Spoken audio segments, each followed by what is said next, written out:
ایک کنٹری دوسرے ملک کے ساتھ یا پورے ورلڈ میں جتنی بھی کنٹریز ہیں سب کے ساتھ اپنے تہذیبی اور ثقافتی تعلقات کو قائم رکھے.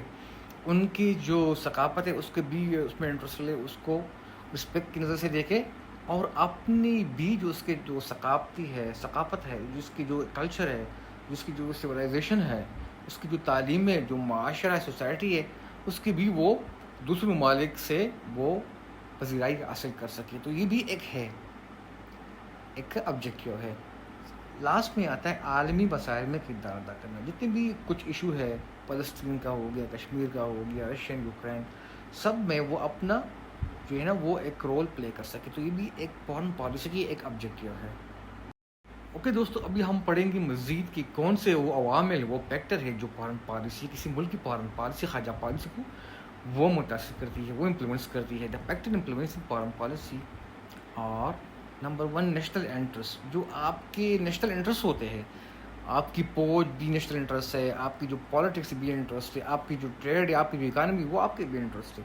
ان سب کو یہ سب نا یہ جو ہے چیز ہے, یہ آپ کی فارن پالیسی کو وہ افیکٹ کرتی ہے. اس کے بغیر آپ فارن پالیسی نہیں بنا سکتے. نیشنل انٹرسٹ کے بغیر آپ کیسے بنائیں گے؟ جب آپ کو نیشنل انٹرسٹ کی پرواہ نہیں ہے تو آپ کیسے وہ فارن پالیسی بنائیں گے؟ فارن پالیسی آپ بناؤ گے لیکن اس کے بغیر بناؤ گے تو وہ اس کی کوئی اہمیت نہیں ہوگی. نمبر 2 پہ ہے جغرافی لوکیشن. جو آپ کی جغرافی ہے, جہاں پہ آپ رہ رہے ہو, جس طرح آپ ساؤتھ ایشیا میں پاکستان اور انڈیا, اور ان کے ساتھ چائنا بھی, افغانستان بھی, لہٰذا وہ اسی اپنی جغرافی کے لحاظ سے اپنی فارن پالیسی بنائے گا. ایسا نہیں کہ وہ افغانستان کو اگنور کرے, پاکستان ہندوستان کو اگنور کرے, یا ہندوستان پاکستان کو اگنور کرے, یا پاکستان ہندوستان کو, یا وہ چائنا کو اگنور کرے. کیونکہ یہ سب جن آپس میں وہ ہے, ان کے درمیان وہ کلیش بھی ہے. لہٰذا ان کا جو جغرافیکل اسٹیٹس ہے وہ بڑا وہ جائے, لہٰذا وہ اس کو افیکٹ کر دی, اس کی فارن پالیسی کو افیکٹ کر دی. پاکستان کی فارن پالیسی ہندوستان کا فیکٹر, ہندوستان کی جو فارن پالیسی پاکستان کا فیکٹر, اور چائنا کا فیکٹر, یہ سب اس میں ہے, اس کو متاثر کرتی ہے. اوکے, نمبر 3 پہ ہے پولیٹیکل سسٹم اور لیڈرشپ. کسی ملک کا جو سسٹم ہوتا ہے, اگر کسی ملک میں مطلب ڈیموکریسی ہے, لیڈرشپ ہے, اچھا ہے, مطلب اکاؤنٹیبل ہے, لیڈر ہے, تو وہ ایک مضبوط فارن پالیسی بنائے گا. اگر کسی ملک میں وہ کچھ امریت ہے یا کچھ اور سسٹم ہے, تو وہ جو فارن پالیسی ہوگی وہ وہاں کے عوام کے امنگوں کے مطابق نہیں ہوگی, لہٰذا وہ ایک کمزور فارن پالیسی ہوگی. چوتھا ہے اکنامک اسٹرینتھ. آپ کی اکانومک اسٹرینتھ جتنا زیادہ ہوگی, لوگ آپ کی وہ رسپیکٹ کریں گے, قدر کریں گے, آپ کو ویلیو دیں گے, آپ کا رول بڑھ جائے گا پورے ورلڈ میں. اگر آپ معاشی طور پر کمزور ہیں تو کوئی بھی آپ کے ساتھ اچھے تعلقات وہ نہیں بنا سکے گا.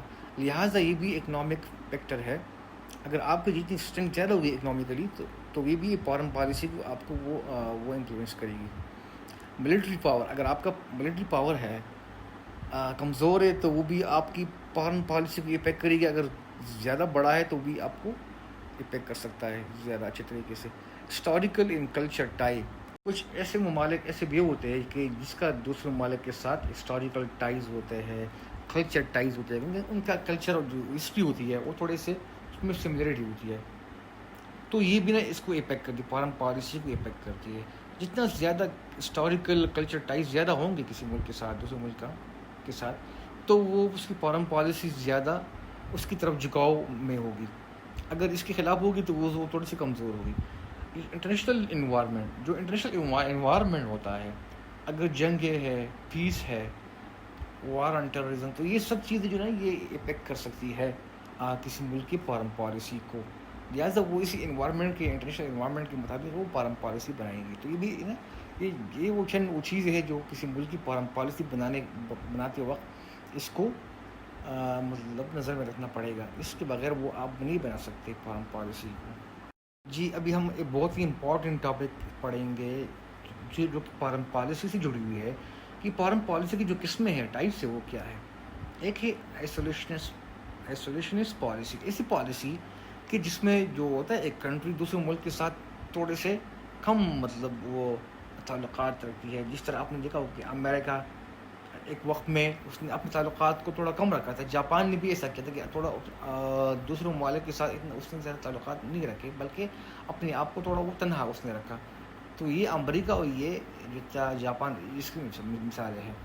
دوسرا ہے کلیکٹیو پالیسی، مطلب ایسی پالیسی کہ جس میں نا آپ بین الاقوامی اداروں کے ساتھ وہاں پہ جس طرح یونائٹڈ نیشن ہو گیا، وہاں پہ کچھ معاہدے کر کے وہاں پہ جو دوسرے ممالک ہیں ان سے آپ تعاون کریں، تو اس کو ہم کو بولتے ہیں کولیکٹیو پالیسی۔ بائیلیٹرل پالیسیز میں کیا ہوتا ہے؟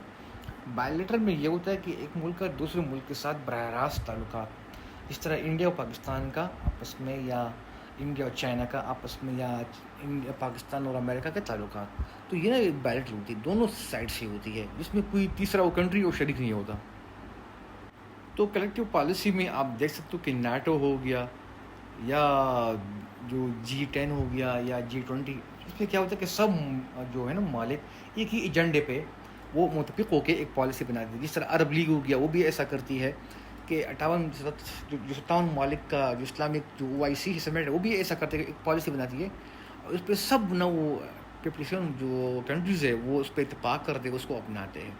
تو یہ نا ایک کولیکٹیو پالیسی ہوتی ہے۔ یا جس طرح G7 G20 ہو گیا، WTO، یا دوسرا جو ہے یہ نیٹو کا، اس کا بھی کیا ہوتا ہے کہ جو ویسٹرن کنٹریز ہے وہ ایک متفقہ پالیسی اپناتی ہے۔